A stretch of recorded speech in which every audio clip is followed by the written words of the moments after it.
thanks for taking the time to meet me today, Shereen. If I can give you a little bit of an introduction, and maybe you can add something to that as well if I missed anything. But you are essentially the HR conversationalist. You're the managing director for HR Rewired. Yeah. Highly respected speaker in the HR community, and also releasing videos on your YouTube channel, which I highly recommend people should watch, particularly given commentary and insight for employers and how they engage in the conversation around equity, the Black Lives Matter movement, etc. Does that sum things up? When I started HR Rewired, the whole rationale behind it was changing the perception of HR, and that was always the thing. And it was pre 31st of May, which is when I did my first video talking about the Black experience and my experience and how I felt. Now, what I say to people is I'm kind of on sabbatical. Like, I don't know how long this sabbatical is, but I am massively passionate. And I think you mentioned my videos. I commit to a video every day, sharing my views, perspectives, and answering some questions on just how we can have meaningful conversations about race. Yeah. I use a lot of my personal experience. I'm very challenging. Yeah. I'm very honest. And I basically want to use that to help Black employees in the world of work feel like they've got somebody who understands and who is speaking up in the world of business. Yeah. But also to allow businesses who are run by particularly senior white leadership teams, yep, who for whatever reason haven't engaged in this conversation, so that I kind of make it safe to have the real raw conversations. And I'm pokey, but I don't push people away. I use it to bring people in to go, you know what, Shereen's going to tell you like it is.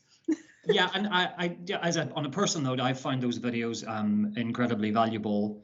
And so obviously we're going to walk through some of your views on this call, but certainly anybody who's watching this video, I absolutely recommend that you go to Shereen's YouTube channel and check out those videos there.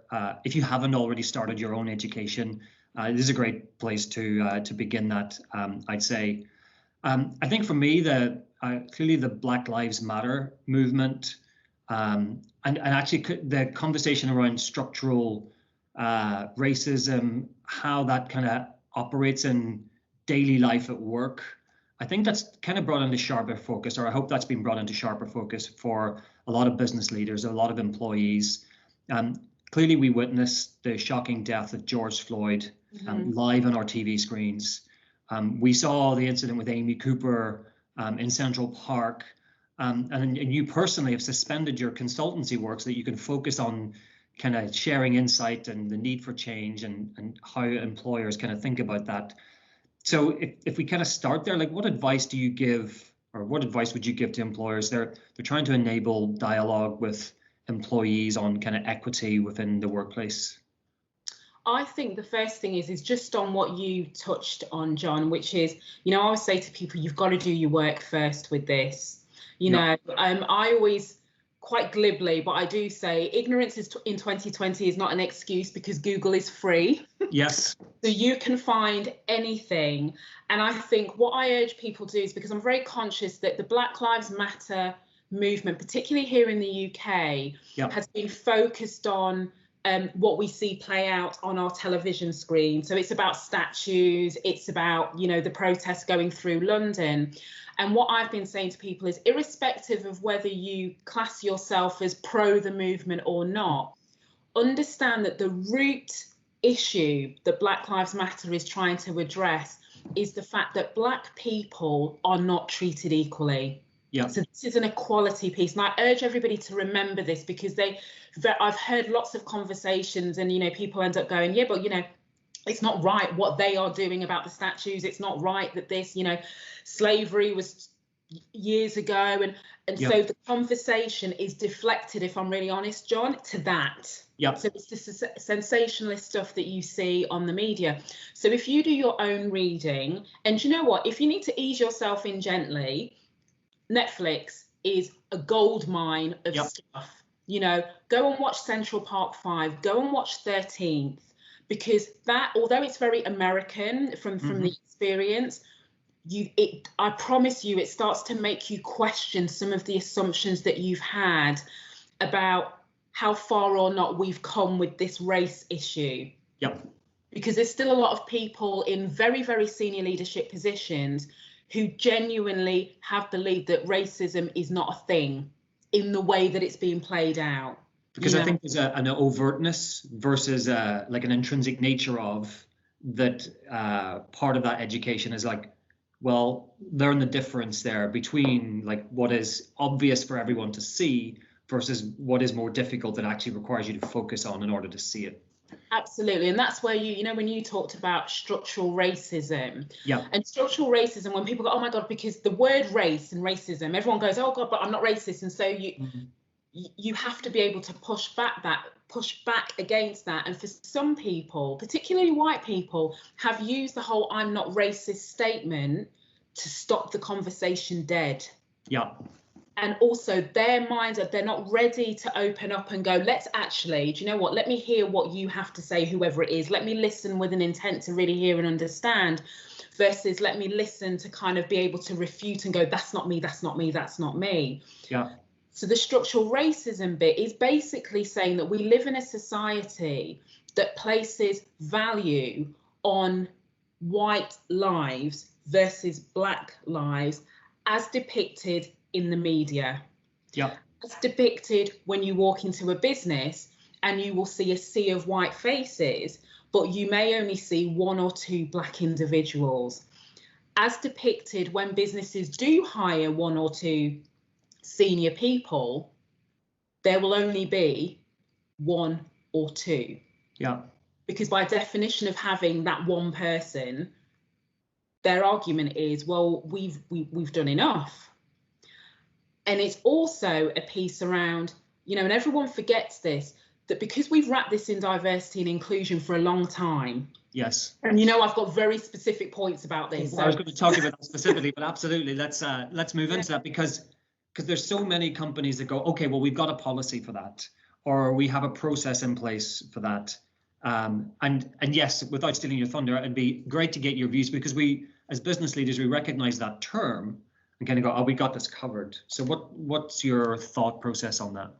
My thought process on that is that if I had a penny for every time that somebody offered me a D&I role or wanted to talk to me about it, and I've point blank refused to ever do one. I don't even call myself a diversity and inclusion person. I'm just somebody with plenty to say, you know, about this, because one is because it's very personal for me. Yeah. And unfortunately, the statistics show that there are more people of colour in D&I roles than anybody else. And the problem is with that is that it's very difficult in the mind of the business leaders to separate what we are pushing because it's the right thing to do versus what we're pushing because of the colour of our skin.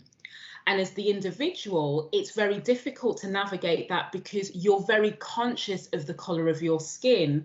So you don't want to push in the way that you would if you're a marketing person pushing to get extra budget. Do you know what I mean? Because you know that somebody's going to say, oh, but you're just saying that because you're black. Yeah. And because I've had that said to me and I wasn't even doing a D&I role.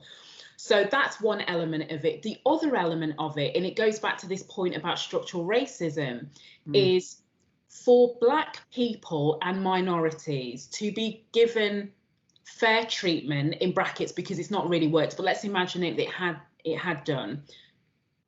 We've had to wrap it in a business initiative that is separate to everything else. Life, you mean just normal life? Yeah. So it's not business as usual. It's been separated into diversity and inclusion. And the only way we have been able to make some progress for other minorities, but with this, you know, this is a great example, is fundamentally because black people, we don't have the power to affect change because we are not in the corridors of power and we're not in positions of influence. Our lives can only get better if white people allow our lives to get better. So when you're signing off a D&I initiative or the budget or whatever else it is, what you don't realise is the subcontext underneath that is almost the extent to which you say yes to things. Yeah. The extent to which you challenge things is a direct signal about how open you are to making your business an equitable place for Black people, which means it's an equitable place for everybody. Does that make sense? Total sense. And then the third element of that is, because for years we have used the economics, so, you know, in business, we all know it, the ROI, the economic benefits of doing X, Y, and Z. And a lot of people, there's been books and, you know, hundreds of books written about the economic benefits of diversity, you know, how it helps you to, you know, Again, the unintended consequence of that and the subtext of that is you are focusing on Black people as an opportunity to make money. And what does that remind you of? Yeah, that is that's an uncomfortable direction to be going in, right? Correct. So if I think about that, so on the one side, businesses want to have this conversation. They need to do the work. They need to listen with the intent to hear. We also need to understand that what we've been doing up until this point is not the same as what we need to do beyond the point. So businesses that are entering into this conversation, they're likely to hear things perhaps that makes them uncomfortable or creates challenge within the business. Just how do you suggest the way businesses conduct this conversation is different to how we've done it before? Because if we think about what we just talked about, is that we can't fix these problems with the solutions that we've been using for 10 years because they're still here, right? Correct. So the thing that I've said to people is, you know, in the nicest way possible, if you are a white senior leadership team, if you are a white board of directors, non-execs are all white. It doesn't matter which part of the world you come from, what language is your first language, but providing you're all united because of the colour of your skin, you cannot have those uncomfortable conversations if you all look like that. Yeah. Because what will happen is, you, to a point, you might say, like, we have to do something about this. We might seem to be doing something about this business. But you almost need somebody, even if it's not me, but if you think about the provocation that I give with everything that I talk about, I'm provoking, and I'm taking people to a level of deep uncomfortable, you know, that they're almost like, oh my God, Shereen, let's stop talking.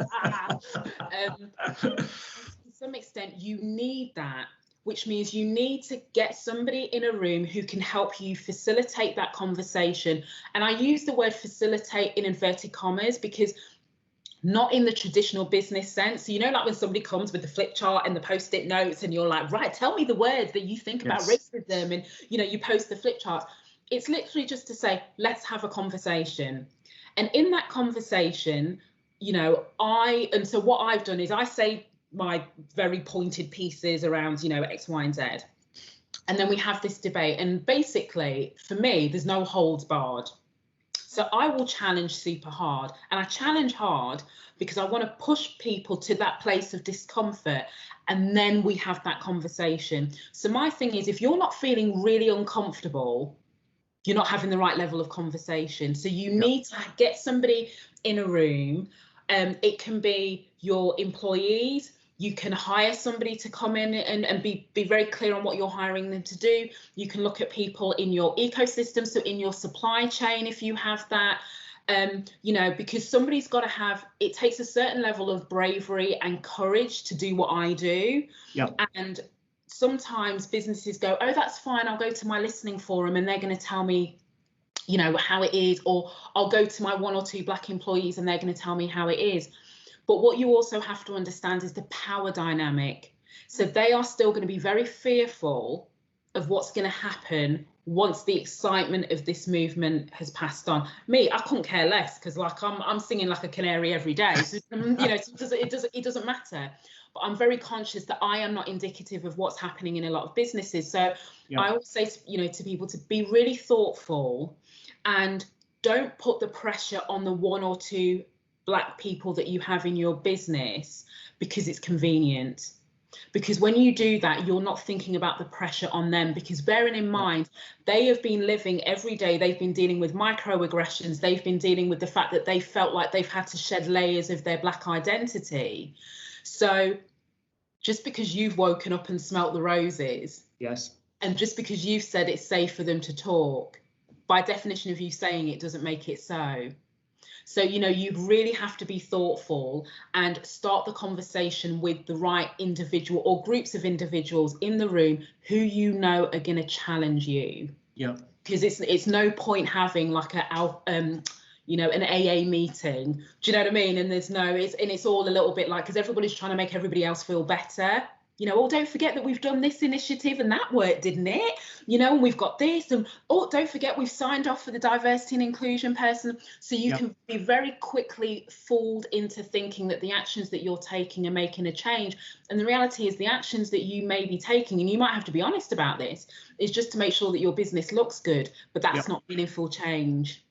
No, I agree. I think I was talking with one of my team earlier today, and we were talking about different actions that we can take as an organization ourselves, and the concept of training came up, and actually it was partially from listening to what you had to say that you realize that actually this is an old world way of thinking about a problem that needs to be solved. And I think that finding ways through the conversation is not about telling people what to say or how do they react in a situation, because the situation is 24 hours a day, 7 days a week, and everything that we do. And it's not in a situation, it's just, this is how we should be acting, I think. And then I began to think about businesses that are having this conversation, that are overt within their organization or publicly and saying, yes, we support the Black Lives Matter movement. As a business, we commit to XYZ. And there's a whole other load of businesses that have said nothing to this point in time. And I guess there's a double-edged sword here, is saying something without doing the work, or saying nothing at all. But what do you say to companies that so far have remained silent, either internally or both internally and externally, like on this subject? What would you kind of say to that group? I think one of the things that my frustration and hurt that drove me to push past my own discomfort and, you know, like in my mind, take a whole lot of risks with my reputation and my career by talking about this, stemmed from when we were in the midst of the lockdown and the pandemic. And I saw how we just universally, this whole community spirit, you know, businesses helping other businesses stopping producing X to produce Y, not to make a profit, but because it was going to help, you know, help the service. You know, strangers going to neighbours and going to deliver medicine. So I saw all of this community spirit. I was also very well aware that Black men and Black women are 4 times more likely to catch coronavirus. Yeah. But nobody was talking about that. Black men and Black women take up the majority of a large percentage, not the majority, a large percentage of frontline roles in the NHS, who are treating everybody else, including a lot of white people, to get better from coronavirus. So that was like the context. And then, you know, obviously the stuff from the States. So what I say to businesses is, you can't tell me that you don't have it in your spirit to do that. So you've got to be really honest and say to yourself, why is it when you're seeing on the news, and you might see people like me, and there's lots of other people coming from very different angles, talking about how Black people are not only affected by what's happening in the States, but how it's made us reflect on our position in society. And our reaction to all of that is we're reacting to what I've called the corporate wall of silence. We're reacting to the fact that businesses haven't said anything, but they were the first to say something about what they're doing to support whoever with coronavirus. But yet when it's Black people, there's silence. And what I've been saying is apathy and silence or inaction is an action in itself. Because what it says is, you don't care enough to push past that deep uncomfortable. So you're thinking, oh my God, oh my God, oh my God. And you don't want to be seen as doing the wrong thing. So you're making this about you and your business and the perception. So until you feel like it's safe for you to do it with minimal blowback, only then will you say something. And I posted this morning on LinkedIn an article that basically said, in years to come, when, you know, like Harvard Business Review, when they're doing all these case studies about businesses and what businesses did in the pandemic, they will also be saying to businesses, what did you do when the civil rights movement of 2020 kicked off?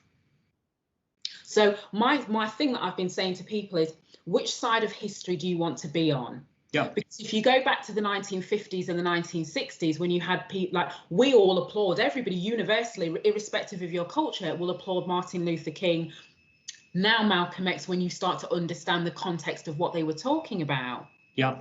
But potentially your ancestors were also the ones that stood quietly because they were too uncomfortable to speak out.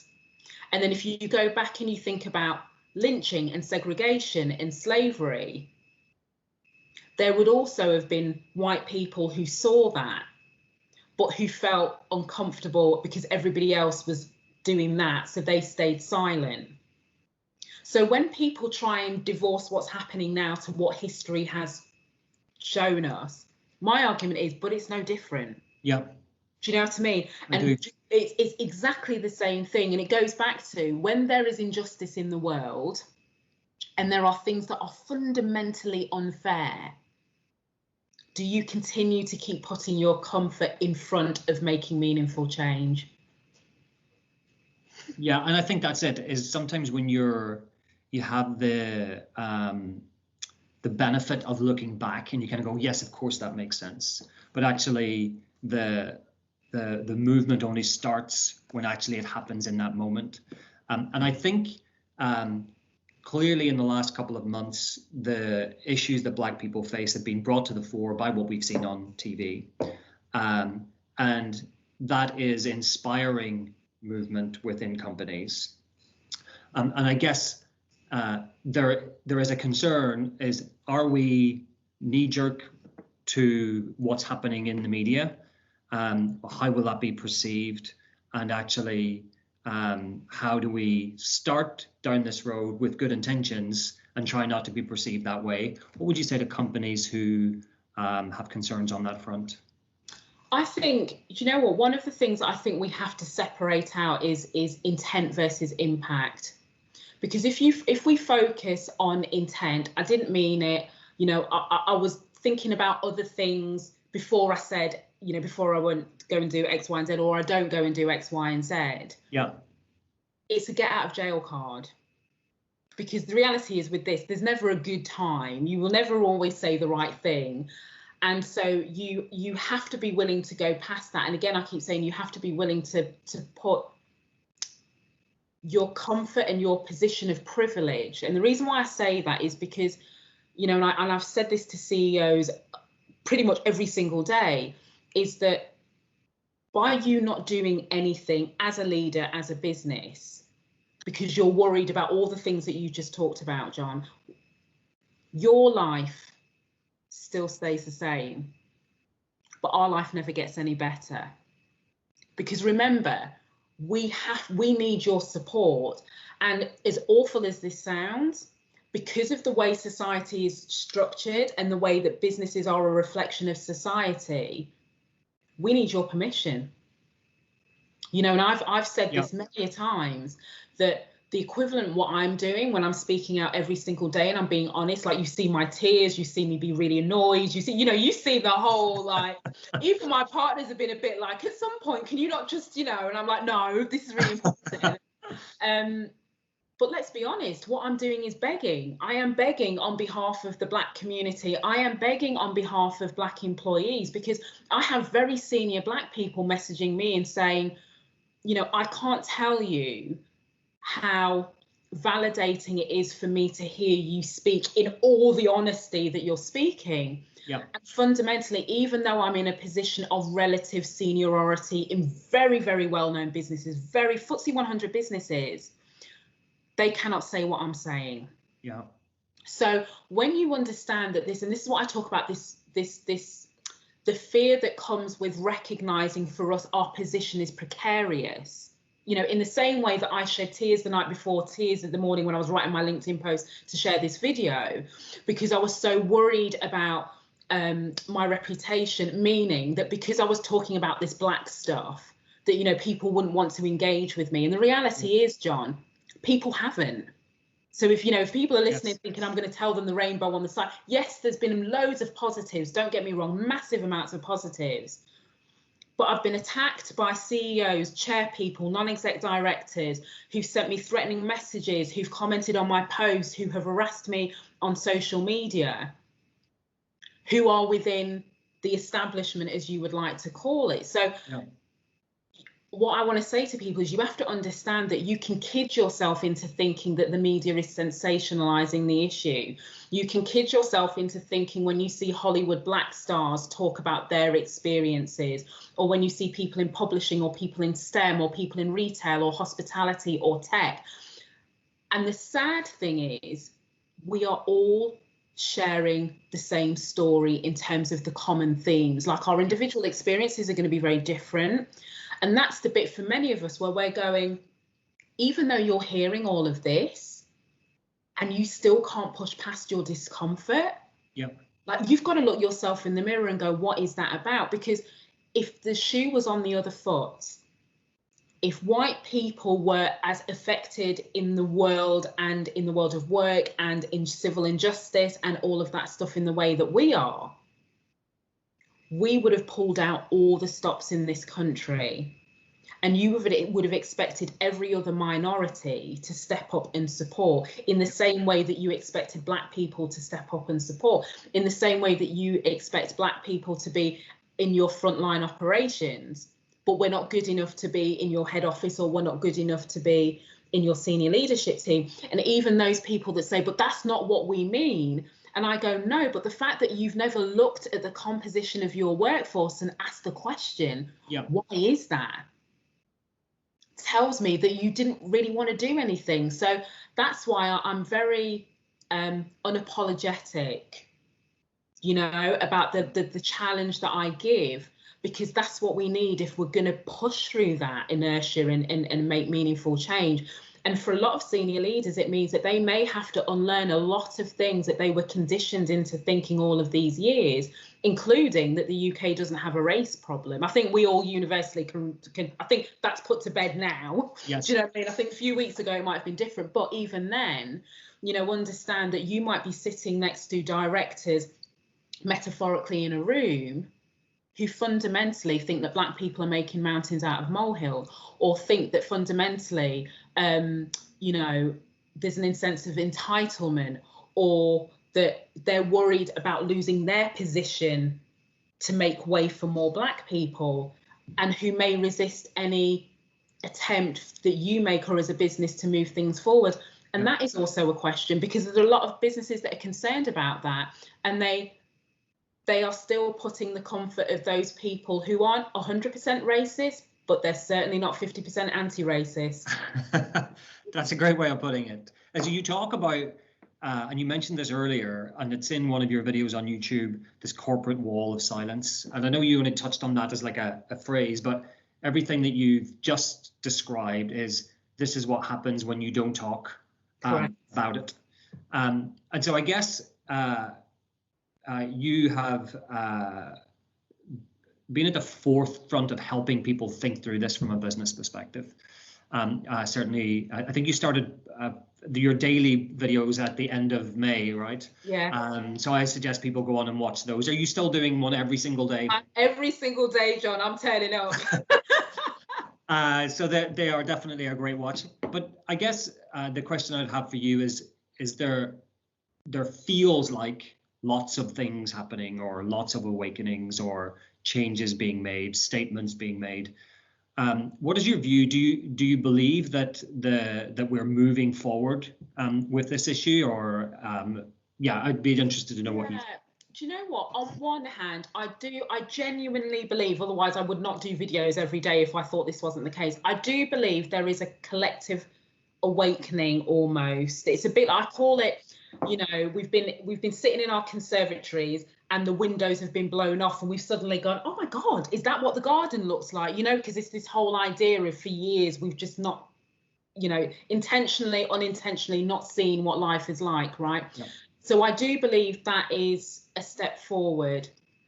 I think the thing that makes me, that continues to make me speak out about this is to your point, there's still not enough companies talking about this. Yeah. There's still not enough companies doing something about this. There's still not enough companies talking to their employees. And I know, because their employees are messaging me and saying, Shereen, I know you won't believe this, but after all this time, my business has still not done anything.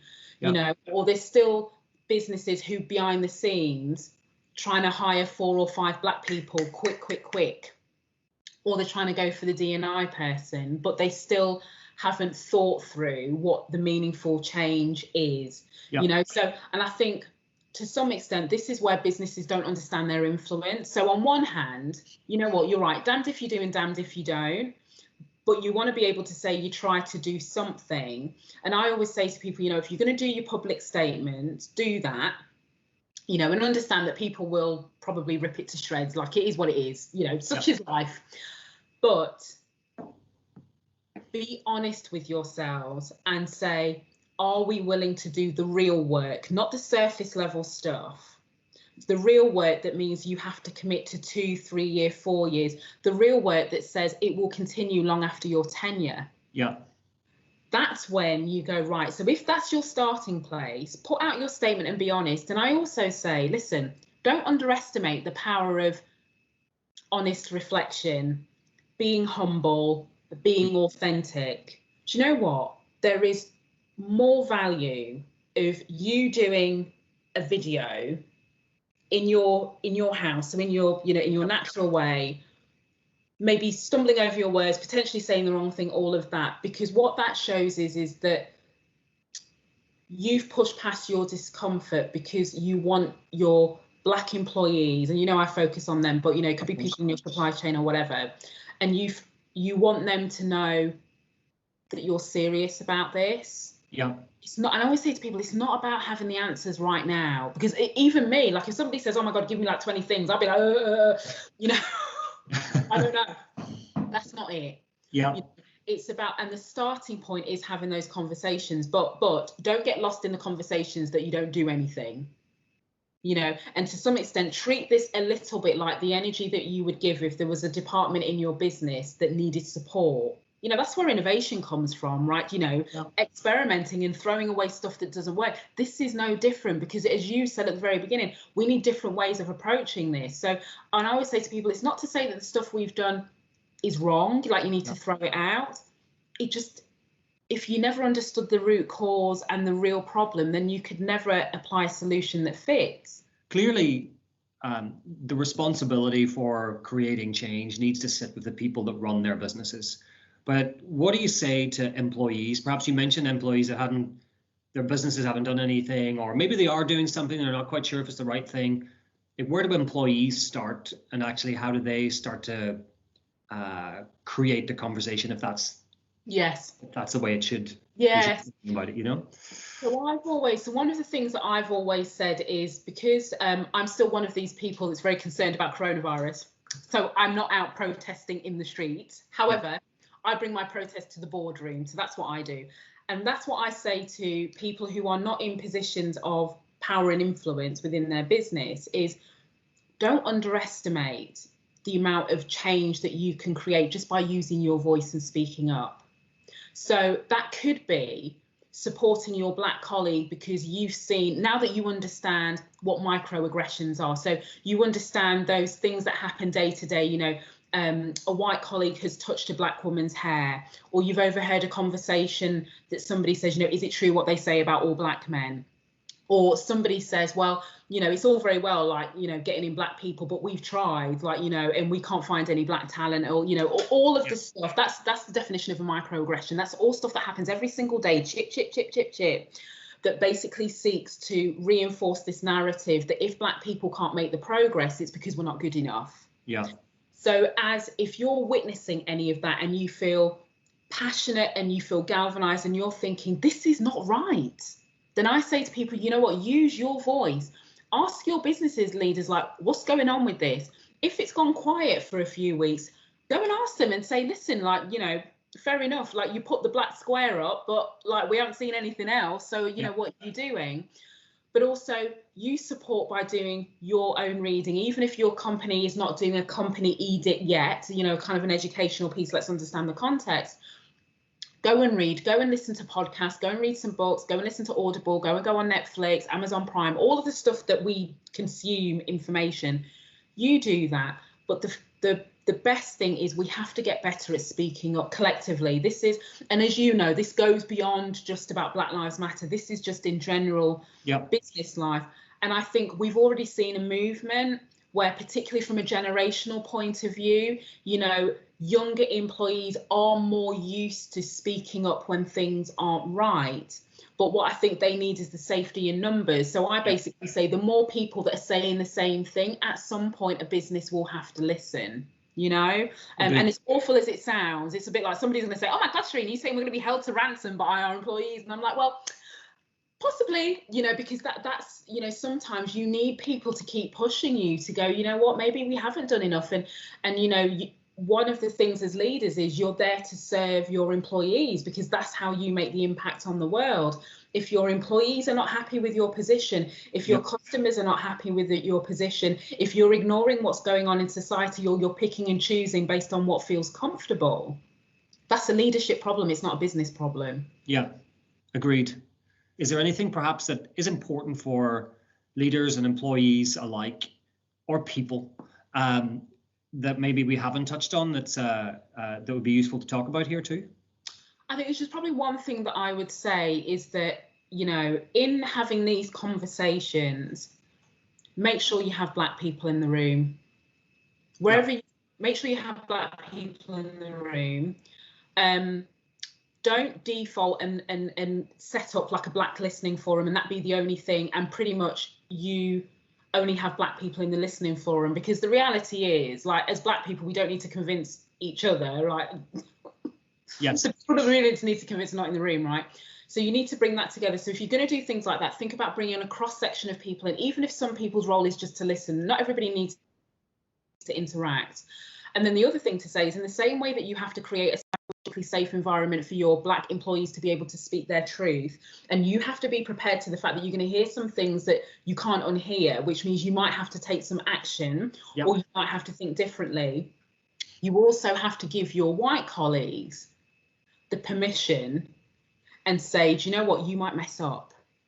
So there needs to be a very tacit agreement in the room that says, you know, say what you've got to say, my, you know, Black colleagues, and, you know, talk your experiences. We're going to hear from everybody in terms of what we need to do as a business to move things forward. But if you know that the people in the room, and the white people in the room, have already are doing some work, because it never stops. That's why I always say, like, it's ongoing. But they've done some work, so they're consciously aware. But you can't expect people to understand all the terminology, or understand why certain terminology is problematic overnight. So therefore, you can't shoot them down for saying the wrong thing. Right. And in this, it's very easy to see who genuinely said the wrong thing, versus those individuals who were just like, thank God, you know, I can finally say the things that I wanted to, you know, say. Do you remember when we were at school, and, you know, it's always the boys that worked out if you type certain numbers in the calculator, it said, do you remember that? I knew what you were going to say before you got there, yes. It's a little bit like that. So any time they like put the numbers in and go, you know, and it's a little bit like that. You can see the difference. And I think, you know, don't be afraid to use humor in the right places. Don't think that every conversation about race has to be a deep and meaningful. You can use funny anecdotes to still tell a very powerful story, because there is a danger is everyone thinks, oh my God, it's so heavy, and you almost get a reluctance to enter into the conversation more than once, because it's a bit like, I just want to hear some good news for a change. And it's a bit like, well, do you know what, that's our reality. But you have to have a cross section of your people in the room. And if you're a board and you're going to have this conversation, you need at least one Black person in the room. Otherwise, it's an echo chamber. You will never have that layer of conversation that you need to have. Well, I think that is a perfect place to conclude the interview. I think great advice. And then, as I say, I think one of the threads that comes through talking to you and learning myself about how we need to engage here is like, do the work. Like, and you rightly say, if you don't like reading books, there's Netflix, loads of stuff. Google, what have you. And I think for all of us, regardless of what position you're in, that's a great place to start. And I know when you mentioned in the beginning, your first video, we talk about like the risk that you felt that you were taking. Clearly, one, you're kind of stopping doing a revenue generating exercise to do something that you're passionate about, but also knowing that you're risking future business, or certainly you felt that way at the beginning. So I think clearly brave step from your perspective, and one that we're benefiting from. So thank you for that. Yeah, you're very welcome. No, thank you. It's been great to talk to you. So yeah. You too. Listen, have a great rest of your day, and we'll speak again soon. All right, John. Thanks. See you later. Cheers. Thank you. Bye. Bye.